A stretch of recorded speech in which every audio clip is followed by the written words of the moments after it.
अभी अभी एक बड़ी खबर जोधपुर से आ रही है, जहां साध्वी प्रेम बाईसा की संदिग्ध परिस्थितियों में मौत के बाद बवाल मच गया।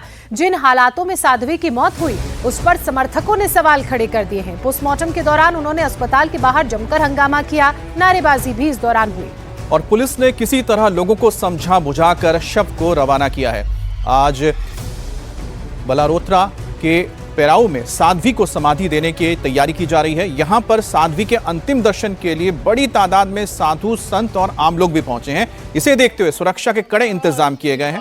साध्वी की जिस हालत में मौत हुई है उस पर सवाल उठ रहे हैं। सवाल साध्वी के पिता पर भी है। साध्वी की मौत के 4 घंटे के बाद उनके सोशल मीडिया अकाउंट से एक पोस्ट जारी किया गया। इसको लेकर साध्वी प्रेम बाईसा के पिता ने सफाई दी। अपनी सफाई में साध्वी के पिता ने कहा कि ये पोस्ट सोशल मीडिया हैंडल जो लोग करते हैं उनसे कहकर उन्होंने करवाई। कथावाचक और साध्वी प्रेम बाईसा को उनके पिता बुधवार शाम को अस्पताल लेकर पहुंचे थे, लेकिन उससे पहले ही साध्वी की मौत हो चुकी थी, जिसके बाद अब लोग इस मामले को फास्ट ट्रैक कोर्ट में जांच की बात कह रहे हैं। एक साध्वी को किसने लगाया मौत का injection? Death note Dexona injection theory में फुल सस्पेंस। मौत 5:30 बजे 9:30 बजे पोस्ट पब्लिश कैसे?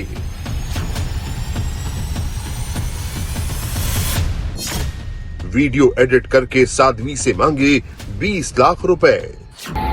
एडिट करके हमें भेजा और धमकी दी 20 लाख रुपए लाओ, पैसे दो वरना वीडियो वायरल करेंगे। जुलाई 2025 का वीडियो वायरल, क्या है पूरा सच?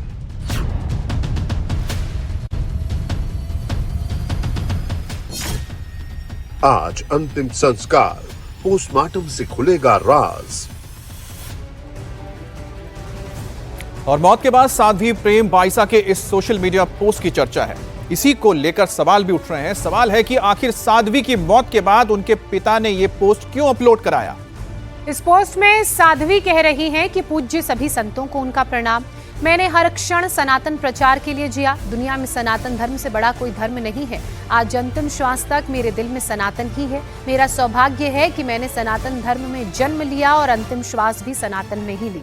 मेरे जीवन में आदि जगत गुरु शंकराचार्य भगवान, विश्व योग गुरुओं व पूज्य संतों महात्माओं का हर पल आशीर्वाद रहा।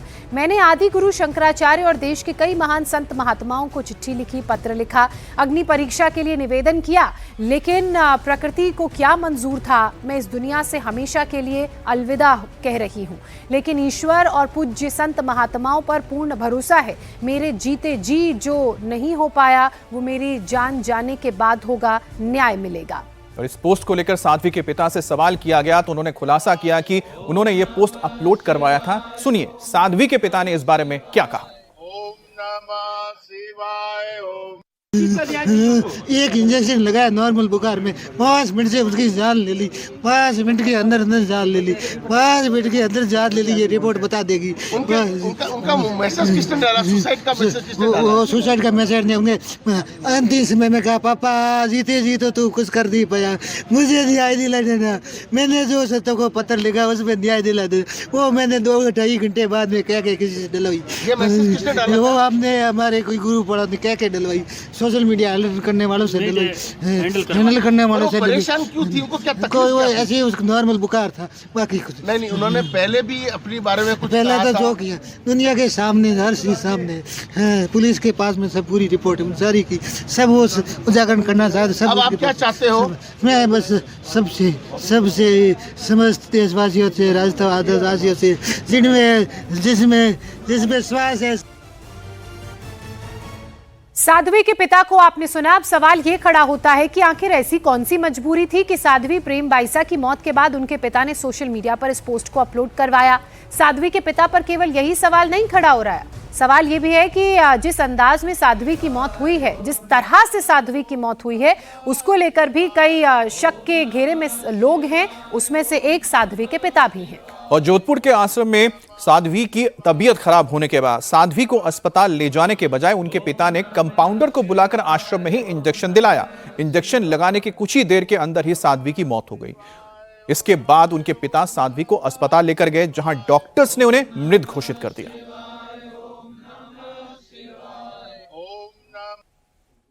घंटे से खड़े थे। जब हमने ये घटना सुनी तो अब ये खड़े थे, हम यहाँ सब आए, देखा हमने तो यहाँ पे जो ये साध्वी जी के पिताजी अपनी मनमर्जी कर रहे थे, बार बार पता नहीं किन किन को फोन लगा रहे थे, पुलिस प्रशासन वालों को रोक रहे थे और हम पूरी कॉलोनी वालों को धमका रहे थे। हमारी यही मांग थी कि पोस्टमार्टम हो, साध्वी जी को वास्तविकता में न्याय मिले। न्याय की हमारी उम्मीद है। हम भगवे के पीछे और साध्वी जी के पीछे यहाँ हैं। वो एक समाज में रहने वाली एक बेटी थी, बेटी के साथ साथ वो भगवाधारी थी। यदि उनके साथ गलत हुआ है, उनकी पोस्ट आई, उनके पेज से पोस्ट की गई, मेरा निवेदन है इस मामले की फास्टैग में लेके इसकी निष्पक्ष जांच हो और वास्तविकता में प्रेम बैसा को न्याय मिले। कैमरे हटा दिए गए, यहाँ पे है नहीं, पहले कैमरे थे, वो सारा सिस्टम यहाँ से गायब कर दिए गए और हम यहाँ खड़े थे। अभी ऐसे ही साहब रुके, ऐसे ही साहब खड़े थे, तब तक तो ये कुछ नहीं। जैसे ही तो गाड़ी चली जाएगी। छवि शर्मा जी जो महोदय अभी पधारे हैं, एसीपी महोदय या एडिशनल एसपी जो भी महोदय पधारे, उन मैडम की गाड़ी देखते ही, पुलिस प्रशासन का महकमा देखते ही उसने अपने आदमी को इशारा किया, वो अंदर बैठा और गाड़ी लेके भागने की कोशिश की। इससे पहले साध्वी उस वक्त चर्चाओं में आई थी जब उनका एक वीडियो वायरल हुआ था। 6 महीने पुराना ये वीडियो बताया जा रहा है और इसी को लेकर साध्वी ने उस वक्त दावा किया था कि इस वीडियो को गलत तरीके से एडिट किया गया है, काट छाट कर वीडियो को बनाया गया है। साध्वी के मुताबिक वो अपने पिता के गले लग रही थी। ये जो वीडियो में आपको एक व्यक्ति साध्वी के गले लगते हुए दिख रहा है, उनके गाल पकड़ते हुए दिख रहा है, वो उनके पिता हैं। लेकिन इस वीडियो को एडिट किया गया जिससे कि उनकी छवि को नुकसान पहुंचे। उनसे 20 लाख रुपए की मांग की गई है। साध्वी प्रेम बाइसा के पिता वीरमदास भी संत हैं। इस वीडियो के सामने आने के बाद साध्वी ने आश्रम के ही लोगों के खिलाफ शिकायत दर्ज कराई थी। जय श्री कृष्णा, राधे राधे। आज किसी ने मेरा वीडियो एडिट करके वायरल किया है। जब एक बेटी दुखी होती है ना, बेटी के जीवन में कोई दुख आता है, संकट आता है, तो एक पिता सबके सामने अपनी बेटी को गले लगाता है और ढाढ़स बंधवाता है कि बेटा कोई बात नहीं, चिंता मत करो, सब ठीक हो जाएगा। और पास में ही खड़े किसी व्यक्ति ने वीडियो बनाया, उसको एडिट किया, आज से 3-4 साल पहले एडिट करके हमें भेजा और धमकी दी कि 20 लाख रुपए लाओ, पैसे दो वरना वीडियो वायरल करेंगे। लेकिन अब उसने मौके का फायदा उठा करके उस एडिट वीडियो को वायरल किया है। आप एक बात बताओ, जिस बेटी की जिंदगी में छोटी उम्र में माँ इस संसार को छोड़ करके चली जाए, ना तो उसका कोई भाई है ना कोई बहन है, एक पिता ही उसकी जिंदगी में, बचपन से पिता ने इसका लालन पालन पोषण किया, उसको बड़ा किया, शिक्षा दी, और जब उस बेटी की जिंदगी में कोई दुख आता है, संकट आता है और बेटी जब रोती है तो पिता सबके सामने, 5-6 लोगों के सामने उस बेटी को गले लगाते हैं, कहते हैं बेटा कोई बात नहीं, रो मत, चिंता मत करो, सब ठीक हो जाएगा। और वहीं पुलिस पूरे मामले की जांच की बात कह रही है। पुलिस साध्वी का मीडिया हैंडल करने वाले से पूछताछ की तैयारी भी कर रही है। पुलिस उनसे मौत के बाद पोस्ट करने के कारण क्या रहे उसके बारे में भी पूछताछ करेगी। जोधपुर पुलिस ने साध्वी के पिता का फोन छीनने से भी इनकार किया है, जैसे आरोप लगाए जा रहे थे। ये जो साध्वी जी हैं, इनके पिताजी द्वारा ऐसा बताया गया कि इनकी कल थोड़ी तबीयत खराब थी, जिस पर इन्होंने किसी प्राइवेट कंपाउंडर को बुलाया था। प्राइवेट कंपाउंडर ने जो इंजेक्शन लगाया, बाद उसके इनकी तबीयत काफ़ी ज़्यादा ख़राब होने लग गई, जिसके बाद इनको एक प्राइवेट हॉस्पिटल में दिखाने ले गए, जहां उन्होंने बताया कि इनकी मृत्यु हो चुकी है। उसके बाद जो बॉडी है उसको MGH मोर्चरी में शिफ्ट करवाया गया। इनके साध्वी जी के सोशल मीडिया अकाउंट्स को कौन कौन हैंडल कर रहे हैं और किन किन के पास उसका एक्सेस है, इसकी अभी पूरी सूचना हमें नहीं मिल पाई है। ये सब के बारे में भी जांच चल रही है, टाइमिंग्स वगैरह को लेके भी जांच चल रही है अभी। और हमारे साथ मनीष भट्टाचार्य जुड़ गए हैं सीधे जोधपुर से। मनीष, इसमें 2 एंगल तो निकलकर सामने आए, उसके बाद में सवाल भी पूछते हैं कि क्या हमारे जहन में भी लोगों के भी है। एक तो हो गया है कि जो उनकी ट्रोलिंग हो रही थी वीडियो के जरिए, दूसरी बात आती है कि उनकी तबीयत खराब हुई तो कंपाउंडर के जरिए इंजेक्शन दिलवाया गया। लेकिन आखिरकार क्या उनकी तबीयत पहले से खराब थी या किसी तरह के मानसिक दबाव में थी जिसकी वजह से उनकी तबीयत खराब हुई? क्या है पूरा मामला? देखिए अमित, जो पुलिस अधिकारियों से कुछ देर पहले मेरी बातचीत हुई है उसके मुताबिक ये है कि एक बात तो तय थी कि सोशल मीडिया पे जिस तरीके से ट्रोलिंग हुई है उसके बाद कहीं ना कहीं साध्वी बहुत ज़्यादा आहत थी, लेकिन उसके बाद अचानक से कंपाउंडर ने जब इंजेक्शन लगाया और उसके बाद साध्वी की तबीयत बिगड़ी और मौत हो गई, और उसके बाद जिस तरीके से किरदार उसके पिता का रहा है उस पर बहुत सवाल खड़े हो रहे हैं। पुलिस अधिकारियों ने जिन बिंदुओं पर अपनी जाँच केंद्रित की है वो बातें मैं जरूर बता दूँ, जिन्होंने मुझे बताई है कि आखिरकार जिस वक्त अस्पताल लेके इसके पिता गए उस वक्त अस्पताल में एम्बुलेंस जब मंगाई गई तब एम्बुलेंस से इनकार कर रहे थे इसके फादर। दूसरी बात, मोबाइल देने से इनकार किया जाने लगा। उसके बाद जब 28 जनवरी की 5:30 बजे मौत हुई तो 4 घंटे बाद 9:30 बजे इस तरीके का पोस्ट क्यों किया गया, और एक लौता सिर्फ कंपाउंडर ही क्यों अंदर गया, इस तरीके के तमाम ऐसे सवाल हैं। कंपाउंडर को डिटेन कर लिया है पुलिस ने, अभी नाम वगैरह कुछ भी उजागर नहीं किया है, लेकिन पुलिस ये मान रही है कि पोस्टमार्टम के बाद विस्तार रिपोर्ट से ये कमोबेश कहीं ना कहीं ये क्लियर हो जाएगा कि मौत होने का आधार क्या है। शुरुआती तौर पर यह जरूर माना जा रहा है कि साध्वी आहत थी, मानसिक रूप से बहुत प्रताड़ित थी, जिस तरीके से उनके वीडियो को तोड़ मरोड़ कर पेश किया गया, उनके और उनके पिता की जो रिश्ते थे उसको तार-तार करने की कोशिश की गई। लेकिन इस बीच जो किरदार हैं, चाहे वो कंपाउंडर हो चाहे उनके पिता हो, उसको लेकर तमाम पुलिस के दायरे में है और इस लिहाज से भी जांच पुलिस करेगी, पता लगाने की कोशिश करेगी कि साध्वी की हत्या की गई है या वाकई ये कोई हादसा था। शुक्रिया आपका तमाम जानकारी के लिए। अभी एक बड़ी खबर गुजरात से, जहां से गिरफ्तार आतंकी फैजान ने बड़ा खुलासा किया है। फैजान ने गुजरात एटीएस के सामने पूछताछ में यह दावा किया कि उसके हिट लिस्ट पर उत्तर प्रदेश के 7 हिंदूवादी नेता थे। इस खुलासे के बाद से हड़कंप मच गया है। फैजान को 25 जनवरी को एटीएस ने नवसारी के चारपुल इलाके से पकड़ा था। गुजरात एटीएस की पूछताछ में उसके खतरनाक मंसूबे सामने आए थे। फैजान शेख ने इस्लाम और पैगंबर के खिलाफ बयान देने वाले 7 हिंदूवादी लोगों को मारने का प्लान तैयार किया था और उसने इन लोगों की लिस्ट बनाई थी और इसे अपने दूसरे ग्रुप्स में शेयर कर रहा था। रामपुर का रहने वाला फैजान पेशे से दर्जी है और उसने अपनी साजिश को अंजाम तक पहुंचाने के लिए पिस्टल तक खरीद ली थी। फैजान ने जिन लोगों के नाम लिए हैं वो सभी हिंदूवादी हैं और गोरक्षक हैं। इनमें गाजियाबाद के गरिमा गार्डन के रहने वाले दक्ष चौधरी ने दिल्ली में कांग्रेस नेता कन्हैया कुमार को थप्पड़ मारा था। कई हिंदू कथावाचक दक्ष चौधरी अभिषेक ठाकुर की खुले मंचों से तारीफ भी कर चुके हैं। तो फैजान के टारगेट पर कौन कौन वो हिंदूवादी लोग थे जिन्हें मारने की पूरी प्लानिंग फैजान ने की थी, लेकिन वो उसमें कामयाब नहीं हो पाया। उससे पहले ही वो एटीएस के हत्थे चढ़ गया। ये वो नाम आप अपनी टेलीविजन स्क्रीन पर देख रहे हैं। इस पे नाम है दक्ष चौधरी, अंकु पंडित, डॉक्टर प्रकाश, यूधी राणा, अभिषेक, गौरव राजपूत, विक्रांत, और हमने तस्वीरें भी रखी हैं जिसमें आप दक्ष चौधरी, अंकु पंडित, इन सभी को देख सकते हैं जो हिट लिस्ट में थे फैजान शेख के। इसके डीवाईएसपी श्री हर्ष उपाध्याय को एक इन्फॉर्मेशन मिली कि एक फैजान नाम का बंदा है जो मूल रामपुर यूपी का रहने वाला है और अभी लगभग 3-4 साल से नवसारी में रह रहा है। वो दर्जी के व्यवसाय में शामिल है। ये जो बंदा है ये ऐसे लोगों को आइडेंटिफाई करता है जो उसके हिसाब से पैगंबर के विरुद्ध कुछ बोलते हैं। इन लोगों की इन्फॉर्मेशन कलेक्ट करके बहुत सारे ग्रुप्स में भेजता है, वेपन भी कलेक्ट कर रहा है। इनको मर्डर करने का ये प्लान बनाता रहता है। साथ ही साथ जैसे मोहम्मद और अलकायदा के बहुत सारे चैनल से जुड़ा हुआ है। खास करके मुफ्ती मसूद अजहर और रऊफ असगर को काफ़ी ज़्यादा फॉलो करता है ये। उनके कहने पे अगर उस ऑर्गेनाइजेशन की तरफ से इसे इंस्ट्रक्शन मिले तो एक विशाल जो जिहाद की परिकल्पना है इसमें जुड़ करके कश्मीर में जो जिहाद है उसमें भी जुड़ने की इच्छा। जो भी लोग पैगंबर के विरुद्ध कुछ बोलते हैं उनको मारने की जो इसकी इच्छा है उसके तहत ये वेपन प्रोक्योर कर रहा है। साथ साथ उन लोगों के नाम, उनकी फोटोग्राफ्स वगैरह कलेक्ट करके दूसरे ग्रुप्स में भी ये शेयर करता है।